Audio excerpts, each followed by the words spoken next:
Hello friends, Dhamu's kitchen and vlog પર તમારું સ્વાગત છે. મિત્રો, આજે હું તમારી સાથે લીલી મકાઈના ઢોકળાની રેસિપી શેર કરું છું અને આ ઢોકળાની સાથે એકદમ ચટપટી ટેસ્ટી એવી ચટણી પણ બનાવીશું. ખરેખર ઢોકળાનો ટેસ્ટ એટલો અમેઝિંગ બને છે કે આ ઢોકળાને ચાખ્યા પછી બીજા બધા જ ઢોકળાનો ટેસ્ટ ભૂલી જશો. ઘરમાં નાના મોટા સૌને આ ઢોકળા ખૂબ જ પસંદ આવે એવા ટેસ્ટી બને છે. તો ચાલો ઝડપથી મકાઈના ઢોકળા બનાવવાની રીત જોઈ લઈએ. આજે શાકભાજી લેવા માર્કેટમાં ગઈ ત્યારે એકદમ સરસ મજાની મકાઈ જોઈ અને મકાઈ જોઈને મને થયું કે આમાંથી ખૂબ સરસ મજાના ઢોકળા તૈયાર થાય છે. તો એ ઢોકળાની રેસિપી હું તમારી સાથે શેર કરું. તો અહીંયા મકાઈને છોલી એમાંથી આપણે દાણા છૂટા પાડી લીધા છે. હવે આ દાણાને આપણે ધોઈ એકદમ સરસ ચોખ્ખા કરી લઈએ. હવે ધોઈને તૈયાર કરેલા દાણાને આપણે બે ભાગમાં ડિવાઈડ કરી દઈએ. તો અહીંયા આપણે 1 કપ મકાઈ લીધેલી અને એમાંથી મેં 2 ભાગ કરેલા છે. એક ભાગ થોડો વધારે રાખ્યો છે અને એક થોડો ઓછો રાખ્યો છે. હવે આપણે એક મિક્સર જાર લઈશું અને મકાઈના જે 2 ભાગ કરેલા છે એમાંથી વધારે જે ભાગ છે એને આપણે મિક્સર જારની અંદર એડ કરીશું.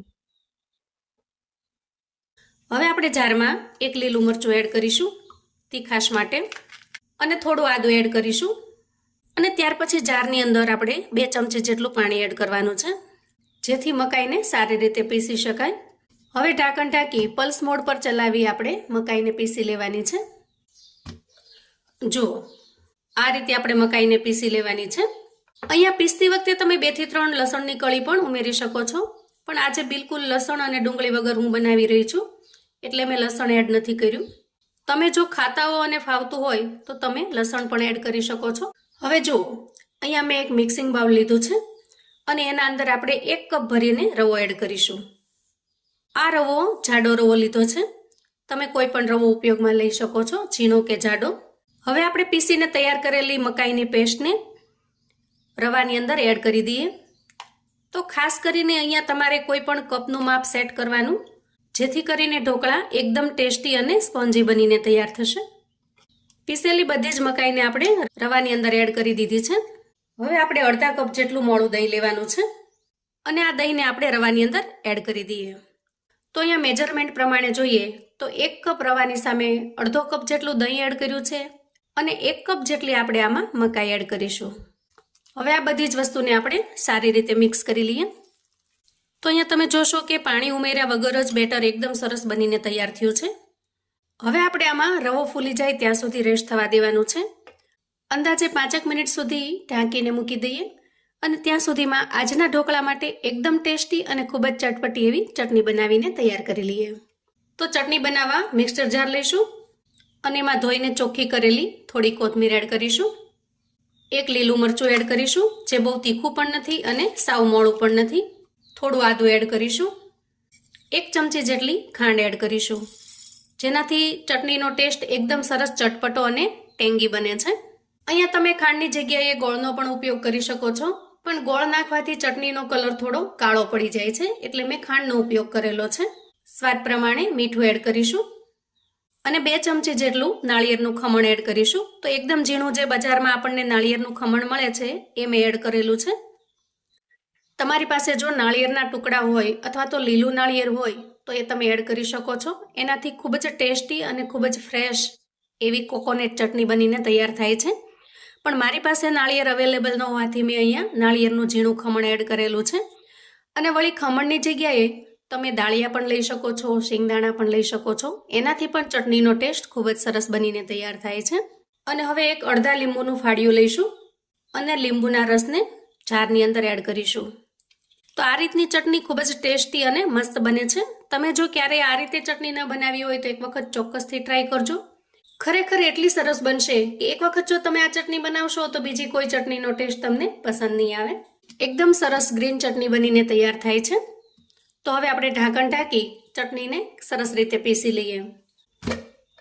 તો જુઓ, એકદમ સરસ ગ્રીન એવી ચટણી બનીને તૈયાર થઈ ગઈ છે. અહીંયા ચટણીને ગ્રાઇન્ડ કરતી વખતે મેં 4 થી 5 ચમચી જેટલું પાણી એડ કરેલું છે જેનાથી એકદમ સરસ લિક્વિડ બનીને તૈયાર થઈ છે. હવે તૈયાર થયેલી ચટણીને આપણે એક બાઉલની અંદર કાઢી લઈએ. તો અહીંયા એકદમ સિમ્પલ રીતે બનાવેલી ચટણી તૈયાર છે, પણ ટેસ્ટમાં એટલી ગજબની બનીને તૈયાર થાય છે કે બાકીની બધી જ ચટણી આના સામે ફીકી લાગે. તો તૈયાર થયેલી ચટણીને આપણે હવે સાઈડ પર મૂકીએ અને બેટરનું મિક્સિંગ બાઉલ લઈએ. ખોલીને ચેક કરી લઈએ. જો બેટર એકદમ સરસ બનીને તૈયાર થઈ ગયું છે. હવે આપણે તૈયાર થયેલા બેટરની અંદર મસાલા કરી લઈએ. સૌથી પહેલાં એડ કરીશું સ્વાદ પ્રમાણે મીઠું, 5 ચમચી જેટલો ધાણા જીરું પાવડર અને 5 ચમચી કરતાં પણ ઓછી એટલી આપણે હળદર એડ કરીશું. કેમ કે મકાઈનો કલર એકદમ સરસ પીળો દેખાઈ રહ્યો છે એટલે વધારે આપણે હળદર એડ કરવાની જરૂર નહીં પડે. હવે આપણે બેટરમાં એડ કરીશું મકાઈ, જે આપણે થોડી અલગ તારવીને રાખેલી હતી એ મકાઈને એડ કરી દઈએ. તો અહીંયા આખા દાણા જ આપણે એડ કરવાના છે અને આ રીતે આખા દાણા એડ કરવાથી ઢોકળાની અંદર એનો ટેસ્ટ ખૂબ જ મસ્ત આવે છે. અને વળી જ્યારે ઢોકળા સ્ટીમ કરીએ ત્યારે આ દાણા પણ સ્ટીમ થઈ જાય છે. અહીંયા મેં કાચા દાણા જ ઉમેરેલા છે. અને છેલ્લે એડ કરીશું અડધા લીંબુનો રસ. હવે આ બધી જ વસ્તુને આપણે સારી રીતે મિક્સ કરી લઈએ, જેથી કરીને બેટરની કન્સિસ્ટન્સીનો આપણને ખ્યાલ આવી જાય. તો અહીંયા જુઓ, બધું જ મિક્સ કરતાં આપણને થોડું થીક લાગે છે. તો આ સ્ટેજે બેટરની અંદર 3 થી 4 ચમચી જેટલું પાણી એડ કરું છું અને બેટરમાં મિક્સ કરી લઉં છું. તો અહીંયા જુઓ, આ રીતે આપણે લચકા ટાઈપ બેટર બનાવીને તૈયાર કરવાનું છે. એટલે કે બહુ ઘાટું પણ નથી બનાવવાનું અને સાવ ઢીલું પણ નથી બનાવવાનું. તો અહીંયા બેટર બનીને તૈયાર થઈ ગયું છે. હવે આપણે આવું કોઈ મોટું વાસણ કે કઢાઈ લઈશું અને એના અંદર આ રીતે કાંઠો અથવા તો કોઈ સ્ટેન્ડને સેટ કરીશું. ત્યારબાદ એમાં 2 ગ્લાસ જેટલું પાણી એડ કરીશું અને કાંઠા કે સ્ટેન્ડની ઉપર આ રીતે કોઈ પ્લેટ કે થાળીને સેટ કરીશું. તો હવે આ પ્લેટ કે થાળીને આપણે ઓઇલથી ગ્રીસ કરી લેવાની છે અને કઢાઈને આપણે ગેસ પર મૂકીશું, જેથી પાણી સરસ રીતે ગરમ થઈ જાય. અહીંયા બ્રશની મદદથી થાળી અથવા પ્લેટને સારી રીતે ઓઇલથી ગ્રીસ કરી લઈએ. આટલી તૈયારી કર્યા પછી હવે આપણે બેટરને લઈશું અને બેટરની અંદર ઇનો ફ્રૂટ સોલ્ટ એડ કરીશું. અહીંયા તમે ખાવાનો મીઠો સોડા પણ એડ કરી શકો છો, પણ આ રીતે ઇનો એડ કરવાથી ઢોકળા ખૂબ જ સરસ સ્પોન્જી બનીને તૈયાર થાય છે. થોડું પાણી નાખી ઇનોને આપણે એક્ટિવેટ કરી લઈએ અને બેટરને એક જ ડાયરેક્શનની અંદર ફેરવી ઇનોને સારી રીતે મિક્સ કરી લઈએ. તો આ રીતે ખૂબ સારી રીતે ફેરવી લેવાથી બેટરની અંદર હવાના કણ ભરાય છે અને ઢોકળા એકદમ સરસ સ્પોન્જી બનીને તૈયાર થાય છે. હવે આ બેટરને આપણે થાળીની અંદર પાથરી દઈએ.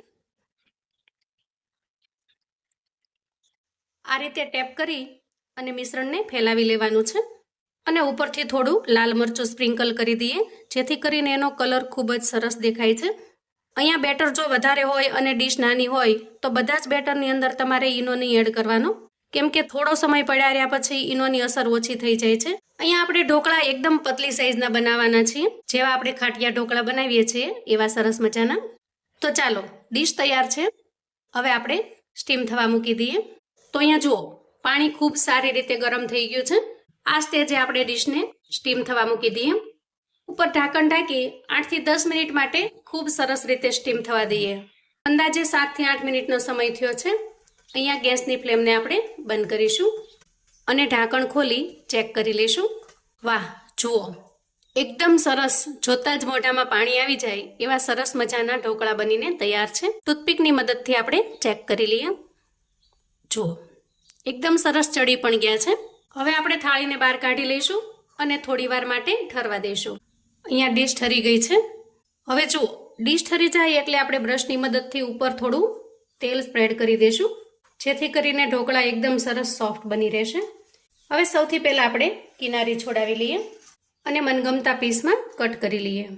તો અહીંયા પીસ કરતી વખતે વચ્ચે મકાઈના દાણા આવે તો થોડું પ્રેસ કરી અને કટ કરી લેવાનું, જેથી કરીને પીસ એકદમ સરસ બનીને તૈયાર થશે.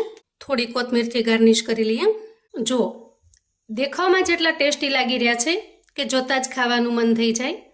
ખૂબ જ સોફ્ટ અને એકદમ ટેસ્ટી એવા બન્યા છે.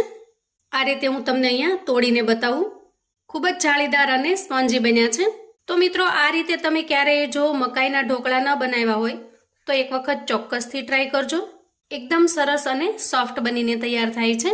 જેવા આપણે બજારની અંદર લાઈવ ઢોકળા ખાઈએ છીએ એવી જ સરસ થિકનેસ અને ટેસ્ટ બન્યો છે. આ ઢોકળાને તમારે વઘારવાની બિલકુલ જરૂર નહીં પડે. આ ઢોકળાને તમે કોઈ પણ ચટણી સાથે પીરસી શકો છો. એમાં પણ આપણે આજે જે બનાવેલી ચટણી છે એનો ટેસ્ટ તો એકદમ અમેઝિંગ લાગે છે. વળી આપણે ગુજરાતીઓ ઢોકળાને તેલની સાથે પણ એન્જોય કરતા હોઈએ છીએ, તો શીંગ તેલની સાથે પણ આ ઢોકળા ખાવાની તમને ખૂબ જ મજા પડશે. તો આવું અવનવું જાણવા માટે અને મને સપોર્ટ કરવા માટે ચેનલ પર જો તમે નવા છો તો પ્લીઝ ચેનલને સબસ્ક્રાઈબ કરો. વિડીયો ગમે તો લાઈક અને શેર કરો. તમારા સગા સંબંધી મિત્રોને પણ આપણા આજના આ મકાઈના ઢોકળાની રેસિપી ચોક્કસથી શેર કરજો, જેથી એ લોકો પણ બનાવીને તૈયાર કરી શકે, એન્જોય કરી શકે અને એના પરિવારને પીરસી શકે.